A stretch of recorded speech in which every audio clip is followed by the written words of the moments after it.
तो आज मैं इन चारों सवालों का जवाब डिटेल में देने वाला हूँ। Starting with number 1, what equipments do you need for animation.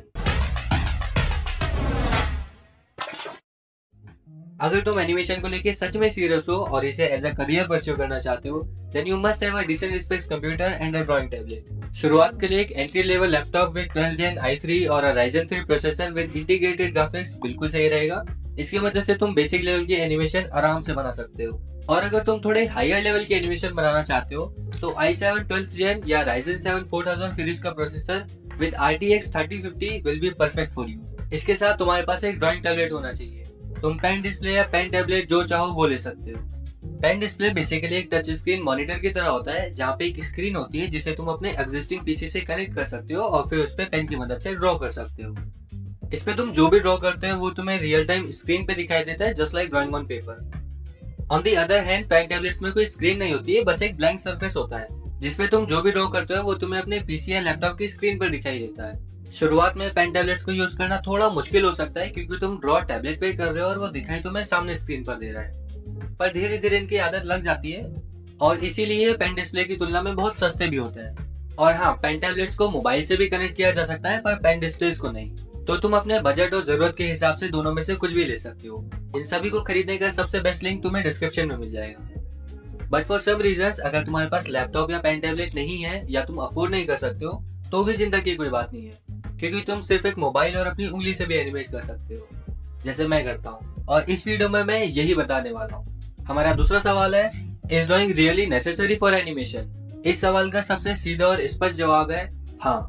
अगर तुम एनिमे या डिज्नी जैसे या इवन आरजे कीर्ति या एनवाईटी जैसी भी 2D एनिमेटेड वीडियोस बनाना चाहते हो तो भी तुम्हारे पास एटलीस्ट थोड़ी बहुत ड्राइंग स्किल्स होना बहुत जरूरी है। हाँ, अगर तुम इस तरह की वेक्टर बेस्ड फ्लैट एनिमेशन बनाना चाहते हो तो फिर तुम्हें ड्राइंग आने की कोई भी जरूरत नहीं है। लेकिन अगर तुम इस तरह के एनिमेशंस बनाने में इंटरेस्टेड हो then you must have at least some drawing skills.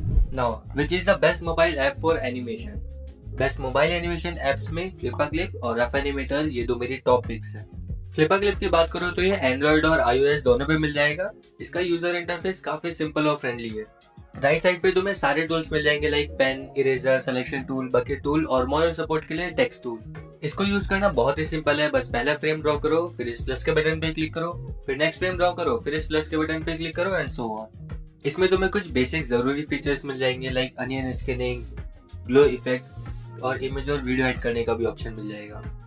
पर इसके कुछ कॉन्स भी हैं, जैसे इसमें 10 से ज्यादा लेयर्स नहीं बनाई जा सकती हैं। ब्रशेस तो काफी सारे मिल जाएंगे पर वो उतनी अच्छी तरह से ऑप्टिमाइज नहीं है। मोबाइल पे 1920x1080p से ज्यादा का रिजोल्यूशन भी सपोर्ट नहीं करता है। On the other hand rough animator Android, iOS, macOS और विंडोज में भी अवेलेबल है। इसमें तुम 4K तक के रिजोल्यूशन पर भी एनिमेट कर सकते हो, पर ये 4K पर स्मूथली चलेगा या नहीं ये तुम्हारी डिवाइस के ऊपर डिपेंड करता है। फ्लिपाक्लिप की तुलना में इसमें काफी कम वर्क स्पेस मिलता है जिसपे तुम एक्चुअली ड्रॉ कर सकते हो। अनलाइक फ्लिपाक्लिप इसके अंदर तुम्हें ढेर सारे टूल्स एंड ऑप्शंस मिल जाएंगे लाइक तुम ब्रश के फ्लो को चेंज कर सकते हो, स्पेसिंग चेंज कर सकते हो और स्मूथनेस भी कम ज्यादा कर सकते हो। और इसमें तुम 50 से भी ज्यादा लेयर्स ऐड कर सकते हो। हालांकि इतनी लेयर्स की जरूरत नहीं पड़ेगी और कोई नॉर्मल फोन इतनी लेयर्स को झेल भी नहीं पाएगा, पर इसके इंटरफेस में काफी ज्यादा घिसपिच हो रखी है जिसको शुरुआत में समझना अपने आप में ही एक टास्क है। और हाँ, फ्लिपाक्लिप को बिल्कुल फ्री में डाउनलोड किया जा सकता है, लेकिन उसके प्रीमियम फीचर्स यूज करने के लिए तुम्हें 250 रुपए देने पड़ेंगे, जबकि रफ एनिमेटर को बिना 600 रुपए दिए डाउनलोड भी नहीं किया जा सकता है। कंक्लूजन की बात करो तो फ्लिपाक्लिप यूजर फ्रेंडली है और इस्तेमाल करना बहुत आसान है और इसके यूट्यूब पर ढेरों ट्यूटोरियल्स भी हैं, तो तुम्हें एक बहुत बढ़िया कम्युनिटी भी मिल जाती है। इसके कॉन्स यही है कि इसमें ज्यादा टूल्स और ऑप्शंस नहीं है, जैसे 10 से ज्यादा लेयर्स को ये सपोर्ट नहीं करता है और कैनवा साइज भी 1080p तक ही लिमिटेड है। दूसरी साइड रफ एनिमेटर में काफी सारे प्रोफेशनल टूल्स हैं और लेयर्स और रिजोल्यूशन की भी ऐसा कोई लिमिटेशन नहीं है। इसके कॉन्स यही है कि इसको समझना और यूज करना काफी मुश्किल है, स्पेशली फॉर बिगिनर्स, और फ्लिपाक्लिप की तुलना में ये डबल से भी ज्यादा महंगा है। तो अगर तुम एक बिगिनर हो और अभी एनिमेशन में नए हो तो तुम्हें फ्लिपाक्लिप से शुरुआत करनी चाहिए, और अगर तुम एनिमेशन के बारे में पहले से ही जानते हो और थोड़ी हायर लेवल की एनिमेशन बनाना चाहते हो तो तुम रफ एनिमेटर के साथ जा सकते हो। तो अब तुम्हारे पास प्रॉपर इक्विपमेंट्स है, राइट सॉफ्टवेयर है और थोड़ी बहुत ड्राइंग स्किल्स भी है। तो अब बात करते हैं एक्चुअल एनिमेशन बनाने की। How to make animation on mobile. अब क्योंकि एक बिगिनर्स ट्यूटोरियल है तो फ्लिपाक्लिप से स्टार्ट करते हैं। तो एक नया प्रोजेक्ट बनाने के लिए प्लस वाले आइकन पे क्लिक करो। अब अपने प्रोजेक्ट को कुछ भी नाम दे दो और कैनवा साइज को 1080p पे सेट कर दो। FPS हम 12 ही रखेंगे। अगर तुम्हें पता नहीं है कि FPS क्या होता है तो मेरी इस वाली वीडियो को जाके देख लेना। बैकग्राउंड कलर को तुम अपनी मर्जी से जो चाहो वो रख सकते हो। अब बस क्रिएट प्रोजेक्ट पर क्लिक करो और बन गया तुम्हारा प्रोजेक्ट। पेन टूल पर क्लिक करके इसके सारे ऑप्शंस खुल जाएंगे। ये जो डॉट तुम्हें दिख रहा है इसको ऊपर या नीचे खींचने से ब्रश का साइज चेंज होता है। फिलहाल के लिए हम इसे 10 पिक्सल्स पर सेट कर देंगे। इस बॉक्स को ऊपर या नीचे करने से कलर की ओपेसिटी चेंज होती है और इस पे क्लिक करके तुम अपने पेन का कलर चेंज कर सकते हो। हम सबसे पहले एनिमेशन एक बॉल बाउंसिंग बनाएंगे। इसके बारे में मैं पहले भी बात कर चुका हूँ कि तुम जब भी एनिमेशन बनाना स्टार्ट करो तो तुम्हारी सबसे पहले एनिमेशन एक बॉल बाउंसिंग ही होनी चाहिए। तो सबसे पहले हम इस तरह से एक सर्कल ड्रॉ करेंगे। अब नीचे प्लस वाले आइकन पे क्लिक करके हम अगला फ्रेम ड्रॉ करेंगे। अब एक चीज ध्यान से देखो, ये जो मैंने दूसरे फ्रेम की बॉल बनाई है ये पहले के मुकाबले काफी ज्यादा छोटी है। तो हमारी बॉल छोटी या बड़ी ना हो इसके लिए हम अनियन स्कैनिंग का यूज करेंगे।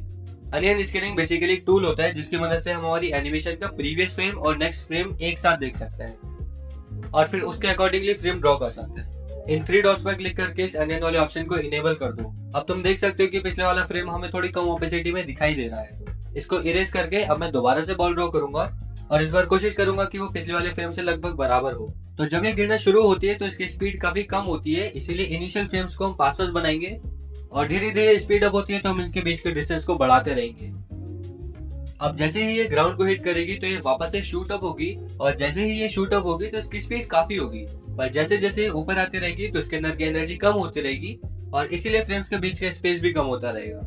अब इसको एक लूपिंग एनिमेशन बनाने के लिए फिर से इन 3 डॉट्स पे क्लिक करो, फिर अनियन पे क्लिक करो और इस लूप वाले ऑप्शन को इनेबल कर दो और ध्यान रखना कि फ्रेम्स बिफोर एंड आफ्टर एक पर ही सेट हो।